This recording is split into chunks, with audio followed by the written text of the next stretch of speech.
I'm Dean Walker, and welcome to the Poetry of Predicament podcast, a podcast for people brave enough to face humanity's challenges and problems, and most importantly, our numerous predicaments. The Poetry of Predicament is a podcast meant to inspire us to bring forth grace, beauty, and connection with the web of life in the face of a predicament-laden world. Today we speak about a remarkable program for the empowerment of women around the world with Sheila Winter Wallace. Sheila comes from the same lineage as Louise LeBrun and Deb Ozarko and Naomi, all of them earlier interviews here on the Poetry of Predicament. All right, welcome to the Poetry of Predicament podcast, and this in the latter part of 2019 is part of a series that I'm very excited to be kind of bringing into existence this year, and I think will really come into fruition next year. And that is with my focus on offering support and resources for people who could be called collapse aware in this world, or people who have a gut feeling or more that there are many things that are just not going well in our world, that are just not right. And at whatever level that realization lives for the average person who's watching this kind of podcast, I'm particularly thrilled to be announcing through this series of podcasts my renewed focus on bringing together the most powerful methodologies that I can find to offer to people, no matter how long or how deeply you've been engaged with the notion of collapse of Earth and human systems. I'm hoping to bring powerful and effective tools and methodologies that we can all use to expand our ability to be present in the face of larger and larger stressors in our world. So today's episode is with Sheila Winter Wallace, who is part of a lineage that, just in my brief time of being exposed to these folks, includes people that you may have seen if you've been watching a number of these interviews in this podcast. It includes Deb Ozarko, Louise LeBrun, Naomi, Stela, Murrizi. There's quite a number of women in this lineage. And in fact, we're going to find out about this lineage and about the kind of work that brings all these women together in some way, even though they aren't necessarily living in the same community, same area. Some live quite far away, but they all share a tremendous amount of this methodology, this lineage of empowerment, of reclaiming a deep level of agency and deep responsibility in life. And I have personally found this methodology to be very similar to a number of the methodologies or the lineages that I've been exposed to in my own life. So obviously the work that Sheila's going to be sharing with us is primarily aimed at women and women's workshops, women's empowerment. And what I will be bringing later in this year and then into 2020 is as many other methodologies as I can bring that are run in parallel, a parallel level of depth and potential growth and empowerment. And I bring that, and just to be sure a new listener or viewer is clear, where I am in creating this whole body of work, which includes this podcast, is that I am seeing that we are in a world of not only massive problems and challenges, but also of predicaments. In other words, large-scale problems that don't offer any obvious solutions whatsoever. And what is so potent to me about the work that Sheila's about to describe for us and disclose to us is that that doesn't matter here. This is as one of the members of this lineage that I just named, Deb Ozarko, put so well in her book Beyond Hope.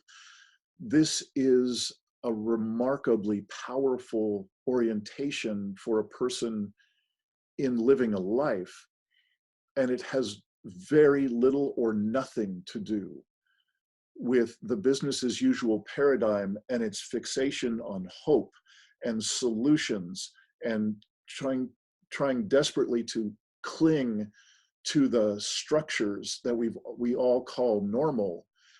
And those same structures are indeed the things that are taking us down on a planetary scale. So somehow this methodology finds a deep empowerment even in a collapse-aware setting. I find that extraordinary. And that's why I've asked Sheila to join us today. And Sheila, thank you so much for your patience as I went on and on in this introduction.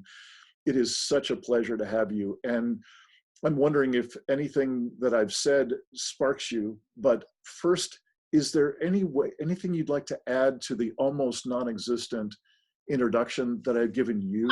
Anything you'd like to say about yourself that you'd like to be known?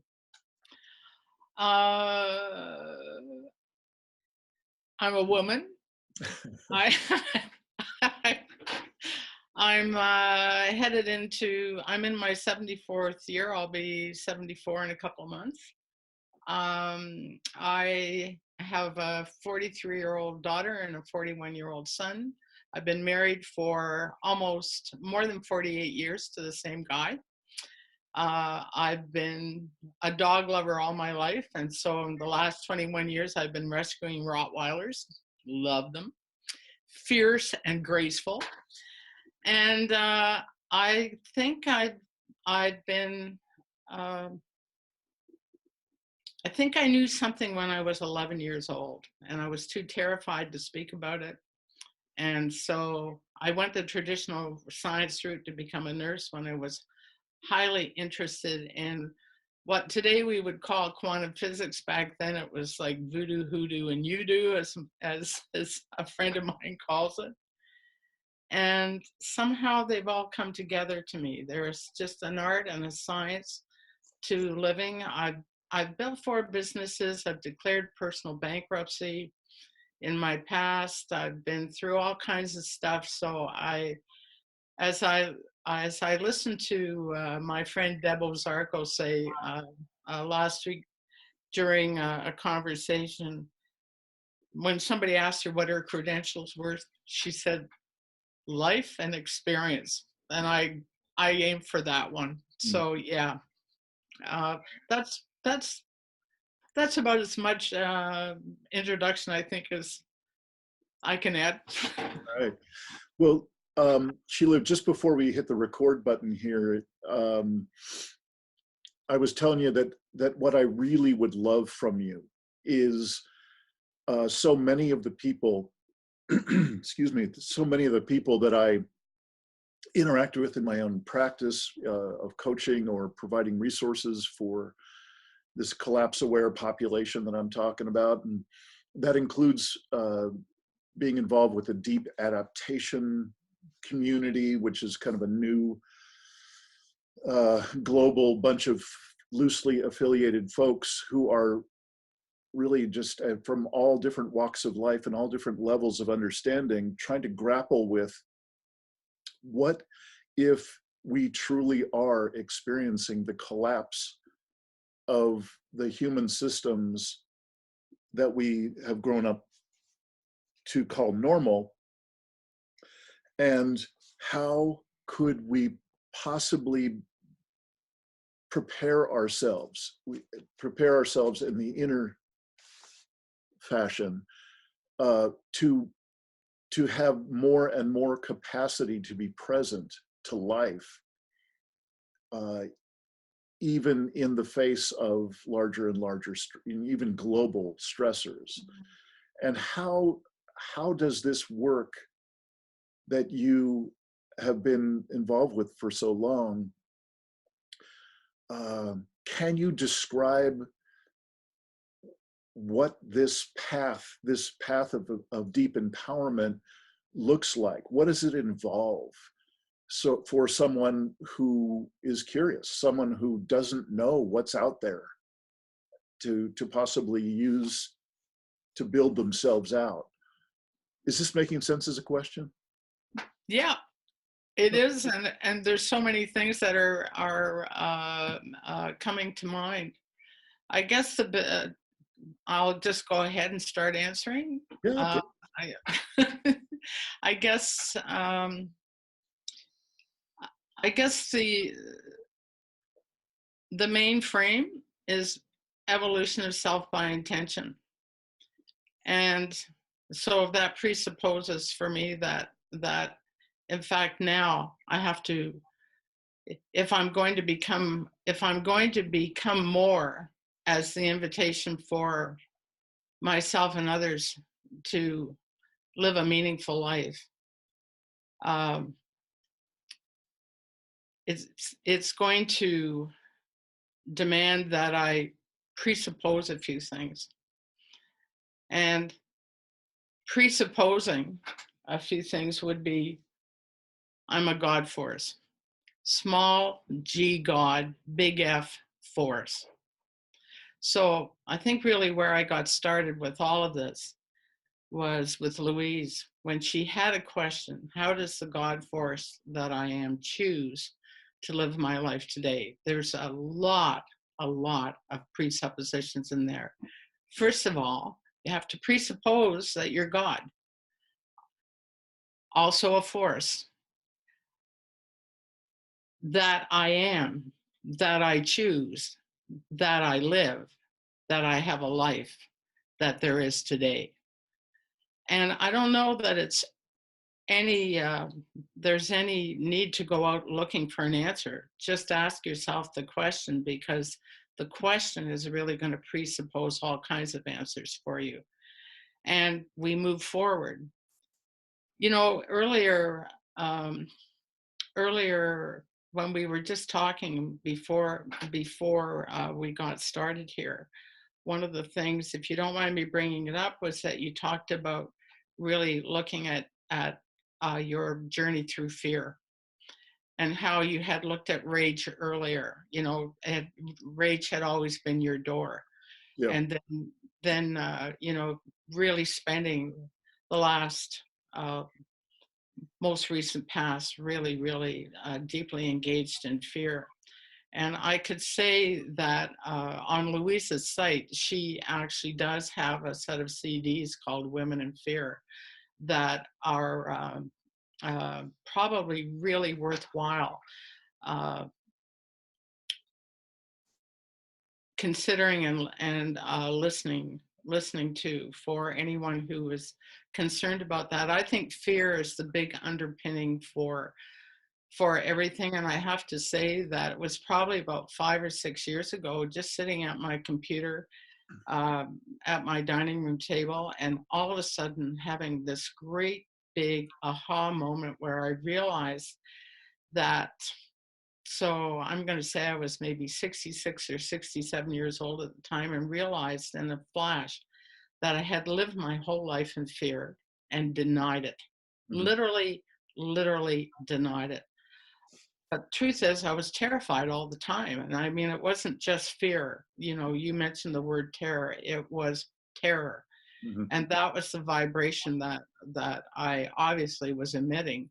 Yeah. So, you know, it brings to me the massive disconnect that we create for ourselves. And that honestly becomes the metaphor for a bankrupt life. Yeah. So is it any surprise that we can get all the intellectual knowledge that we want? We can go through all the things about creating things for ourselves and still find ourselves bankrupt of health, bankrupt of finances, just basically bankrupt because we have so completely disconnected from ourselves. And Yeah. we are taught like parenting is a vehicle. So parenting is a vehicle to keep that in place so that, so I can look at my own kids and I can see where they have struggled in certain areas of their life with expression. My daughter had cancer, thyroid of the cancer. Thyroid of the cancer? Cancer. Thyroid. Too funny. Anyway, no, the cancer wasn't funny, but just my juxtaposition of words. Anyway, all of these things are so inclusive of the indoctrination that we get from the get-go. And it's just like parents always say, this is the hardest job I've ever had and nobody taught me. Yeah. But we just keep doing the same old thing. Yeah. So here I am at my age in full recognition of the huge, what I would call, I could call them errors, but I would say the huge injustices and unkindnesses and meannesses meanness that I have perpetrated on myself in my own life in a bid to become better. And in so doing that, I have perpetrated those unkindnesses and the meanness on my own family, on my own children. Fortunately, I choose to believe that as long as I am evolving for my own sake, not as a platitude, like this is a breath to breath way of life for me. This is how I move through my world. As long as I continue to do that and allow myself to show up. And that's been difficult for me to be that person who shows up in her own truth. My offspring and the people that they impact, because both of them have chosen to remain childless, they will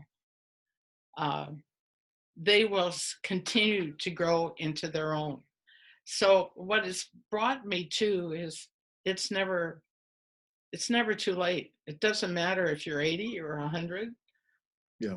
I'm sure a lot of people my age figure, what's the point? Yeah.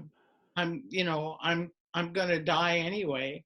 Well, I'm pretty interested in that death conversation because I think that's what brings us life. Yes.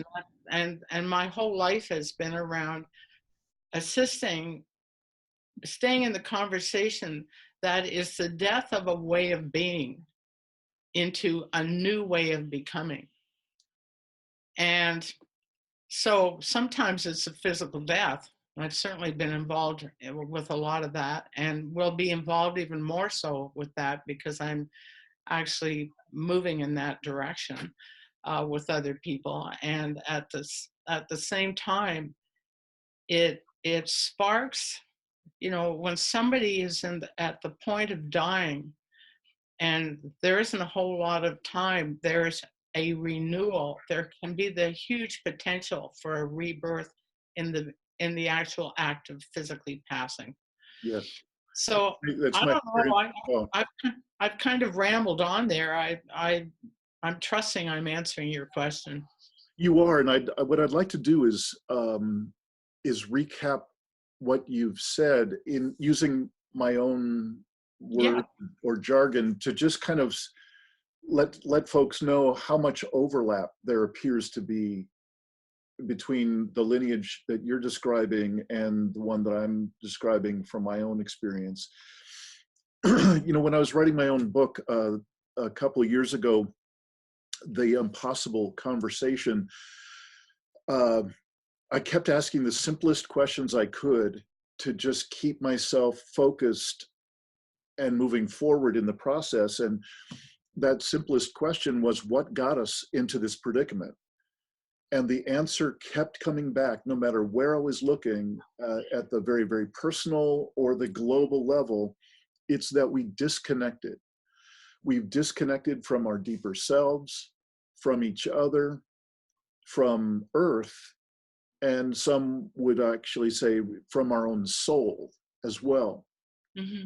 And what I was hearing you describe, you used the word disconnection, that it seemed like nearly a match for what you were describing at that point, and really how I've been holding in a context of what did we do to get ourselves to this ecocidal and suicidal level of expression on this planet.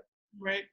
And it seems like what you and I are talking about, particularly what you're laying out, is one methodology, one lineage that is a way of reconnecting ourselves to the ultimate power that is there to be reclaimed if we take on practices of reconnection. So what I'm hearing you say is that's part of the methodology, part of the lineage that you are in and that you're mapping out for us, is here are some ways to reconnect. And that reconnection can even happen as late as on our deathbed. Yes. Yeah, so these are extraordinary efforts or expressions that we can have in our lives.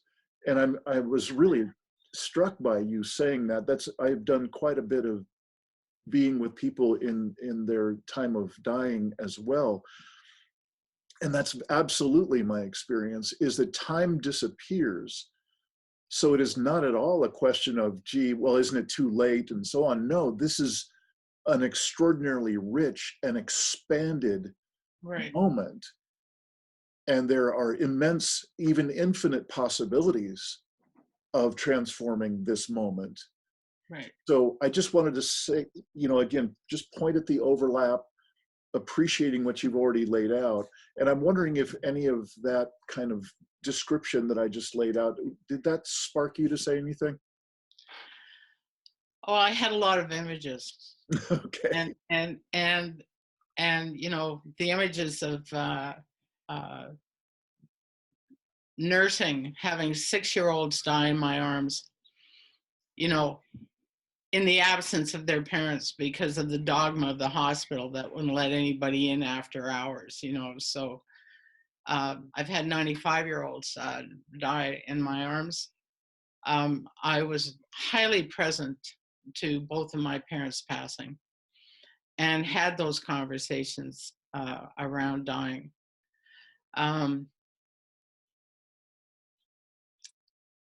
It was, and especially when I think back to my father's passing, and he didn't want to go to the hospital, and he actually needed to go. And to be honest with you, I wasn't sure if he'd make it in the ambulance, and I said nothing to anybody. I just trusted that I told him, I'm going with you and I'll get in there. And it was that he didn't want to go into this ward. This is the reason why he didn't want to be in the hospital, where he might have had a little more comfort. He just didn't want to go because of the floor that he was on. And so I just said, well, you don't have to worry about that, because truly, I think we need advocates. So they hooked him up in emergency, and 3 times the staff came out over 4 hours and told me they had a bed for him. And I said, where is it? And they told me, and I said, keep him hooked up. Like, nerd, you don't do that in an emergency. But I had the power of my conviction my mother's sitting there going, I've never seen you like this before. And I wasn't yelling, I wasn't screaming, I wasn't doing anything. I didn't even have words for what I knew in the moment. Only now I do have words for it. On his deathbed, he was looking for somebody to keep her word. Mm. And I just said, I'm keeping my word so that you can go in the way that you've been waiting to go, because I really believed he was waiting to go, but he kept hanging on because it wasn't right for him yet. Mm-hmm. And I've had so many experiences like that. And I just kept, so when it worked out that he got to go to a rather spectacular place just because I held out and waited, I manifest well. Somebody showed up to help me, you know, and from Louise's body of knowledge, it's called the code model. It would be a 7th level chakra. What's your intention? Keep my word, keep it comfortable. And who else is out there that can help me? I didn't have any language like that back in 1982 when all of this happened, but now I do. So do you think that he was 69 years old, just approaching his 70th birthday. I was about 36. So I think back on that and I think, I wonder how many times he was despondent over his word not being kept, Mm-hmm. over not keeping his word, or, you know, somebody not keeping their word as a metaphor for so many other things in our lives. And on his deathbed, I keep my word, and he reaches over and he pats me on the head and says, thank you, goodbye, and was dead within 24 hours. Yeah. So I think about that all the time. That would have been a moment. I'm making a story up about it because I don't know, but the truth is I believe that he had a moment that at the end, when he transitioned, somebody had kept their word. Yeah. I think that's important. You know, I think it's important to think about it not as the content, it's the context. Will I keep my word to myself? Yeah. Will I stop betraying myself? Will I live another day in great joy when the evidence looks like it's the contrary? You know, at the material level, it looks contrary to that. Will I live another day in great joy because I have honored myself and kept my word to myself? We don't do it. Yeah. And if I don't do it for myself, who else is going to do it? Right. So on someone's deathbed, yeah, they get a chance to live again in the process of saying adios. So if I could, I just want to pause in this moment. There's a preciousness in your sharing, in your presence, that is so the beating heart of why I wanted to speak with you, why I just adore the connections that I've got with you and your fellow travelers on your particular path. Well, they're a pretty awesome group. They are a pretty awesome group. And sure. what I particularly wanted to just pause with is, you know, you're being moved, and it was so easy for me to then feel moved. The touching in with the truth of that moment that you're recounting for us. And there's what I'm hearing you say is that there was a return to the opportunity was a return to a sense of integrity, of core integrity, of being in the moment, yeah, with his truth and your truth in that moment. And that is essentially deeply moving. Mm-hmm. It's that kind of connection and that, right, that essential truth in that moment, so immensely powerful. That's the kind of peace that I'm stretched to articulate for people. This is part of the inner toolkit. This is the part of the inner expansion of capacities that I'm talking about, that I believe is so desperately needed. It is. By virtually everybody on the planet, and it's been pulled out of us by that disconnection, that core disconnection from deeper self. These are the kind of things that means, that disconnection means, is we lose contact with those kind of sensitivities that you were just describing. So I'm sorry for interrupting, but it was just such a obvious and palpable moment that seemed to speak to that. Does that spark you in any direction? It's perfect. And I heard you say the word peace, and I went PEACE or PIE. Yes, yes. Yes, it's all yes. Uh-huh. Oh,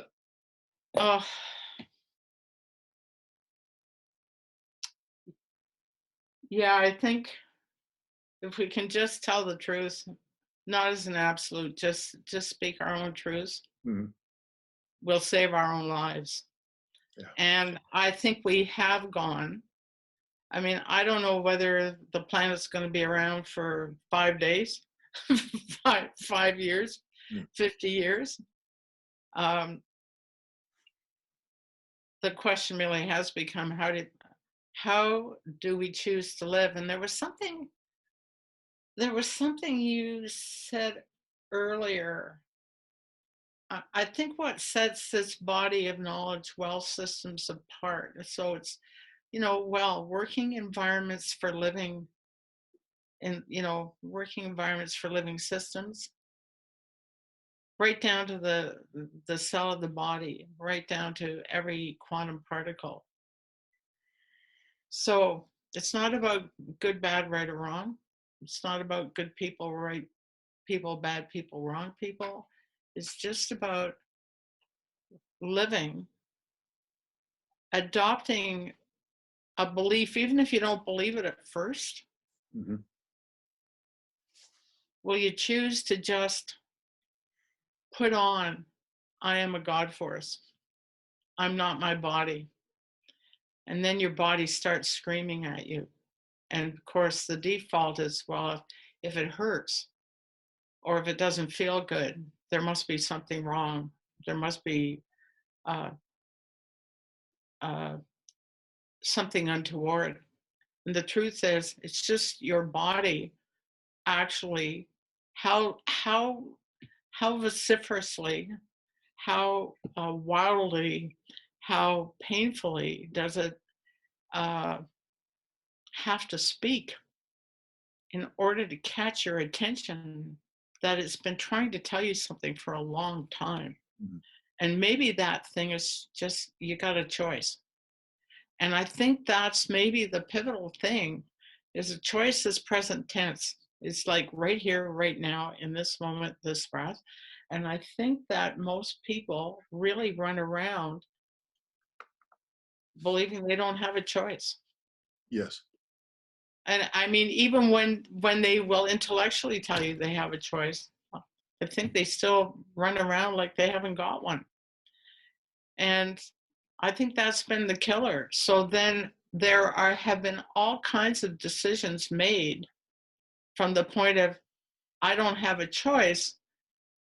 And it's all going to be belief, values, and attitudes, strategies, outcomes, and environments. And you know what we've done to the planet. So this body of knowledge, this is climate change. This is changing the internal landscape. This is changing the biosphere of the internal landscape.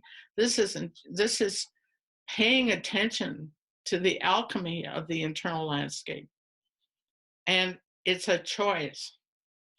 And for me, it's a choice in every blinking second of my life.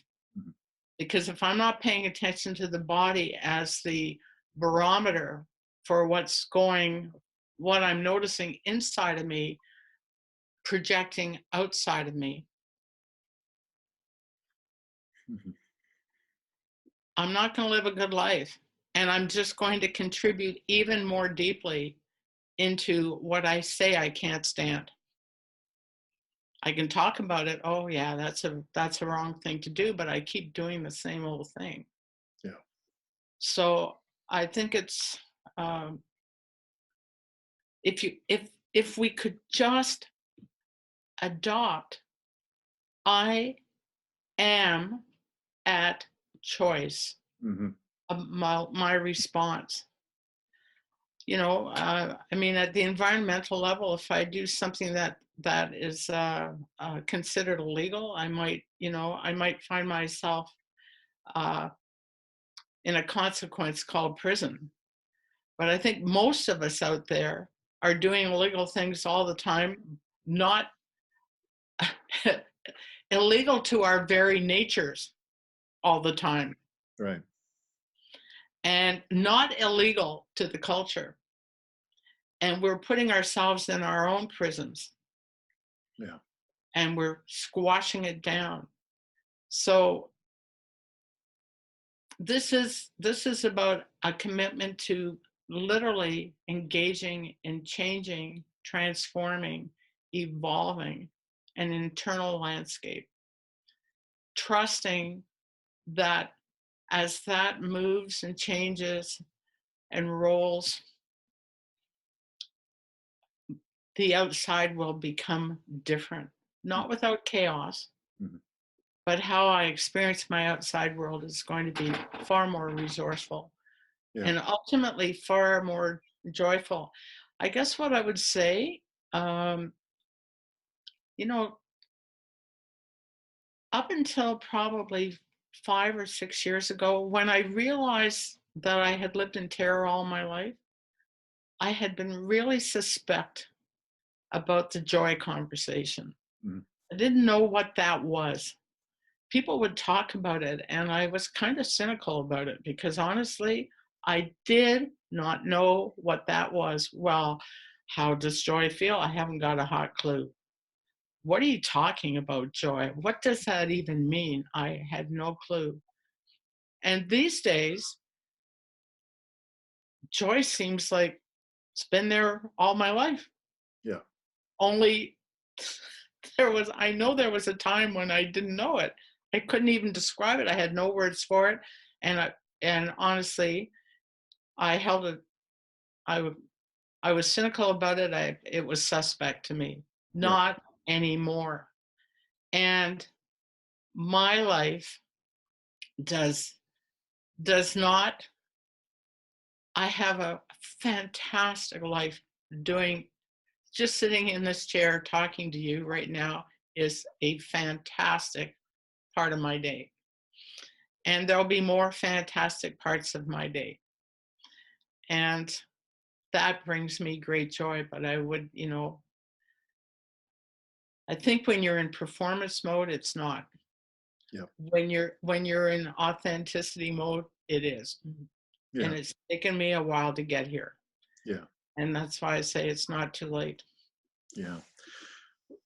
I'm wondering if I could just go back to what you just called performance mode, and I'd love to plug in the term disconnection mode, or the business as usual paradigm mode, Right.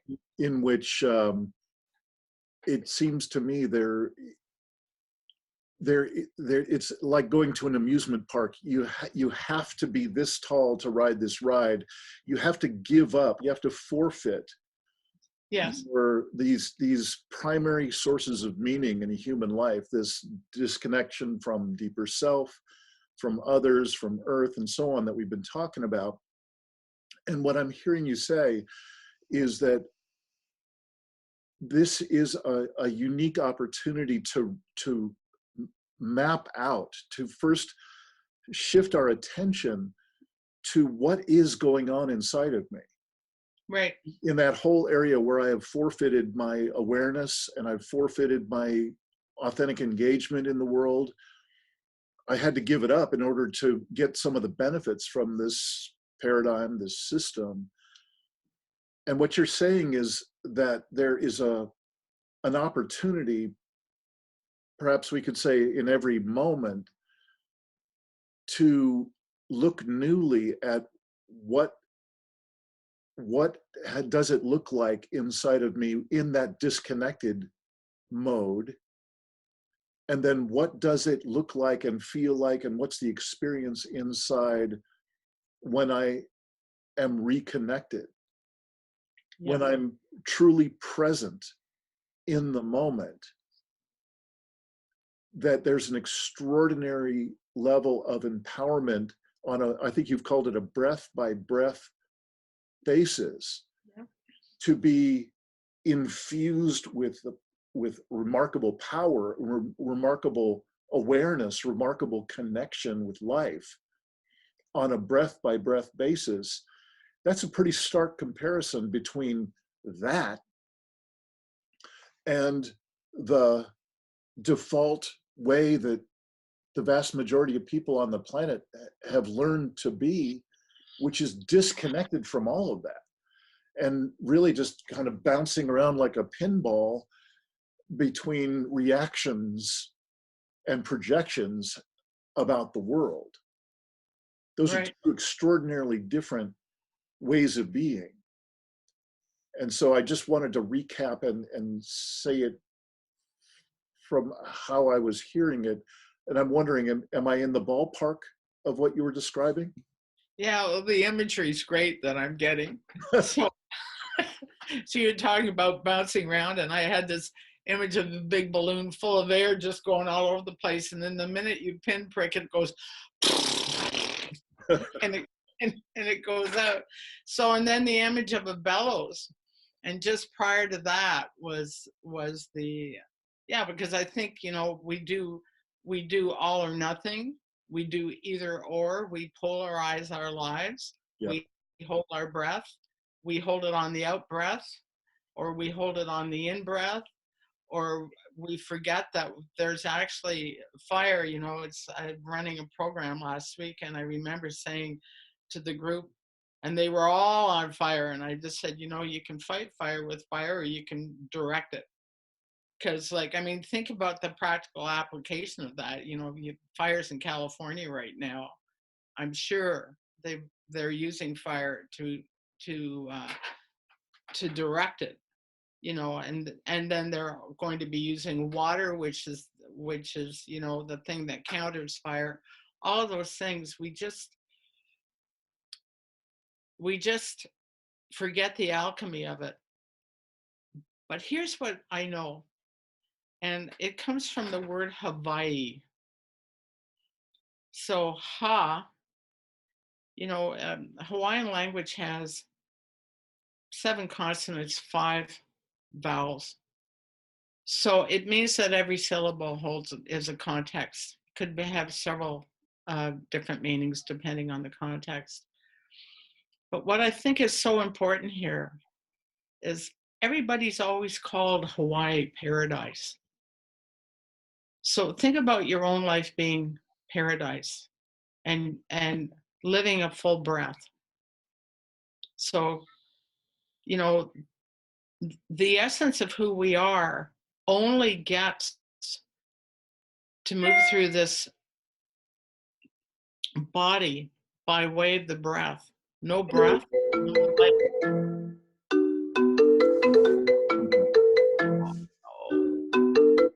That's me. I apologize. Oh, I thought that was me. Yeah. I was about to apologize. Anyway, take a breath after that. Yeah, sorry about that. Oh, no, it's all good. You were speaking about Hawaii. Yeah, and Hawaii. So Hawaii. So ha is the breath. Vai is water. Vai. And E is the supreme. So if you to rewrite that in reverse, E Vai Ha, it's I am the supreme riding on the flow. of my breath. Hmm. That's paradise. Hmm. We don't think about it that way. So people who have difficulty breathing develop strategies to enable them to breathe. Some of them are really, really tough on the body. They're tough on their whole lives. I'm not saying those, allopathic constructs aren't helpful. I'm just saying the inculcation to not breathe has been there since the beginning of time. Yeah. And if we would just, we don't look outside of ourselves and look at the wind and look at the water. Like, I don't know how it has been where you are, but man, we've had some pretty high winds lately and lots of water. And winter's virtually here. Woke up with a skip of snow this morning, and we're not even at the middle of September yet. So if we don't stop and notice that the climate is actually playing out what's going on inside, then the only direction I really have, yes, I'm going to pay attention to the outside world in terms of, am I going to travel today, or am I not going to travel today? Mm-hmm. Am I traveling today fearful, or am I out traveling today not fearful? Am I staying in because I'm fearful? Am I staying, all these things? It's like starting to own everything that I'm feeling, even though I might have judgments about it. Starting to pay attention and getting curious about what's going on inside of me that I'm creating this outside of me. So it demands that we actually take full responsibility for what is being created outside of us. And that brings up a lot of stuff for people. Mm-hmm. I've had people in my programs go, you know what? I didn't do that. I'm not responsible for that. And yet you keep going in a direction that you don't notice is actually supporting what you say you don't like. Mm-hmm. And I'm no saint, Dean. I'm very aware and continue to be aware in the conversations that I have, where I don't think I'm actually contributing to the demise of the planet. And then somebody makes an observation as a metaphor, and I notice, oh, I'm in that. Thanks for letting me know.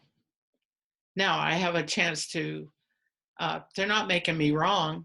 Took me a long time before I got that they weren't making me wrong about it. They were just bringing it to my attention. But I think we're so afraid to bring it to anybody's attention that we get up and you talked about performance before, and you wondered about that. I think my whole life was about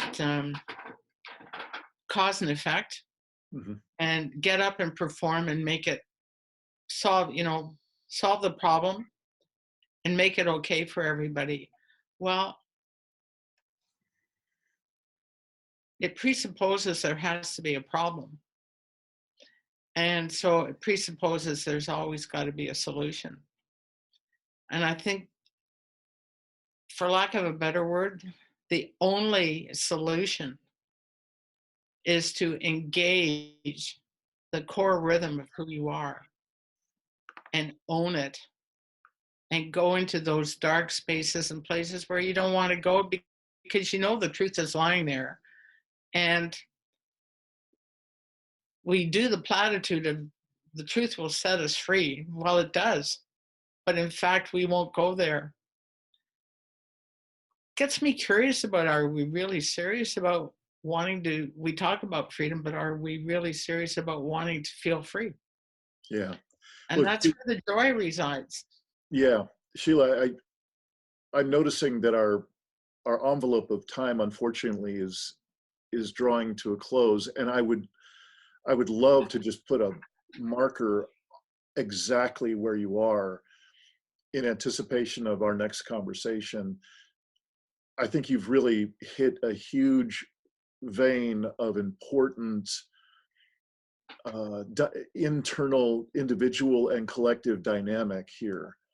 Our dynamic of wanting to avoid, backpedal from actually being present to what's going on in our own individual systems and what's actually going on the planet.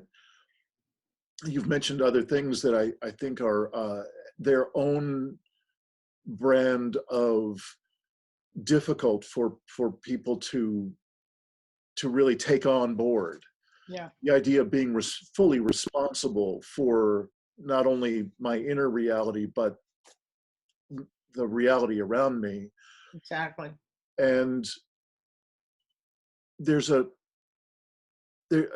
what I'm hoping we can touch into in the next conversation, here I am assuming we can do that. Well, I love the presupposition, Dean. So that's I know. That's fine. I'm shamelessly doing that. Well, I'm shamelessly accepting it. All right, that's great. I look forward to our next conversation because I would love to go into this whole dimension of our disconnection from each other and this remarkable global cultural fear, especially in the USA, where we just don't talk with each other. And we especially don't talk with each other about what truly matters, what matters most. Right. There's this what I call a membrane of resistance that can be dressed up to look sort of unlike itself. Like I'm really not resisting. I'm really hoping to make a difference in the world, and I'm up for recycling, and I'm up for doing whatever it takes in my community to do good things. And my experience energetically is that I forget how you just said it, but there is this apparently this built-in resistance to backpedal away from actually touching what's really there. And we've mentioned it, both of us have mentioned our own little flavors from time to time in this conversation. Like for me, it has been about fear recently to do some of the important inner work to see what is my actual relationship with fear, not only in my past, but right now. And how does that affect my capacity to be present right now? Right now. And I was hearing you describe your own version and flavor and so on. So we have kind of come to the end, and I'm wondering, in this particular episode of our conversation, which I was really hoping for this kind of disclosure of what is this work and how might it be of benefit to people who don't know about this kind of work? How would they, what kind of value might they get in their lives if they were to take on this, studying this kind of and experiencing this kind of work that you're describing? I'm wondering, do you have any way that you would like to just kind of put a wrap on this particular conversation, where we've gone and what you've shared in particular? Is there any way you'd like to wrap it up for the people who are watching who are new to this kind of conversation? Any way you could sum it up? I think so. I'm going to go back 50 years, because I became a nurse 50 years ago. That's a long time ago. And I can remember in my second year of training, I was considered the physically slow one, just did things in my own speed and my own time. And so I had this nursing instructor, and she thought that I was too slow and that she would expel me from the nursing program. Until one day she was walking down the hall with a head nurse. And the head nurse was going down the hall looking at all the patients. And then she said out loud, you know, that Miss Winter, I'm going to hire her when she graduates. And of course, the instructor just flipped out and said, what do you mean? She's so slow. And the head nurse said, well, actually, look at all her patients. They're all sleeping. Nobody else is awake. And so that wasn't the first time that happened. And so it brings me forward to your word touch. And there is nothing more healing than touch at all levels: physical, emotional, mental, spiritual. Physiology demands, you know, to feel cherished physically, to be touched physically, demands a change in how I touch myself emotionally, with that deep rapport with myself. All the stuff that is structuring my reality in terms of my thinking, it's not the stuff I consciously think. It's all the stuff that gets triggered inside by belief systems I don't even know I have.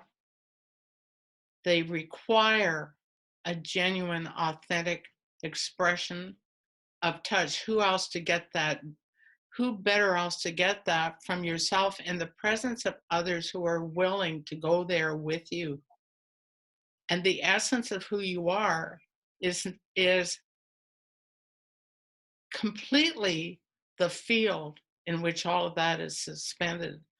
So I have seen more people either pass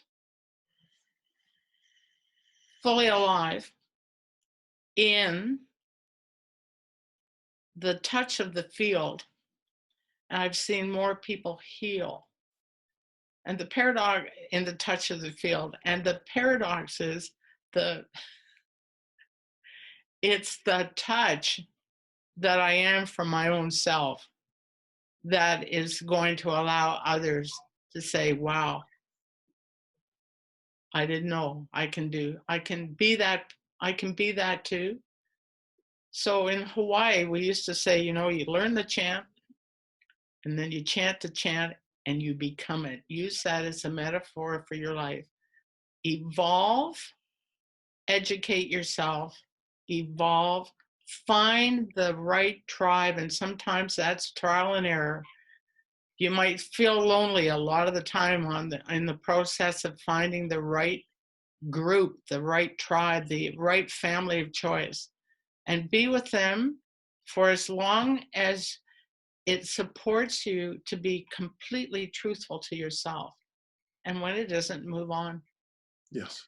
I think, in fact, we have to develop a capacity to become lone wolves, so that we can be in concert with others. And it takes courage. Yes. And I don't think we have to do it alone. Yes. So I want to thank you. I've enjoyed every minute of this. Yeah. Mahalo. Yeah. Thank you so much, Sheila. I am moved by the size of your heart. Ditto. And so I thank you for this conversation. And yes, unashamedly, I am assuming we're going to be talking some more. And I'm hoping against hope that this is as useful for people who are new to this field, these conversations, these alternatives to the ecocidal world that we're all living in. I hope that is as useful to these newcomers to this conversation as it is to me. I have just been so moved by you and your compadres in your lineage. And thank you so much for your generous sharing today. So one last thing. Yeah. Just I've had people over the years say to me, Sheila, you got to tone your language down so people understand you. And here's what I know. The people who hear it, they hear it. Yeah. You know, they don't even know they're looking for it. But when they hear it, they go, wow. Yeah. They get on it or not. So it's perfect. And I've loved every minute of it. Thank you, Dean.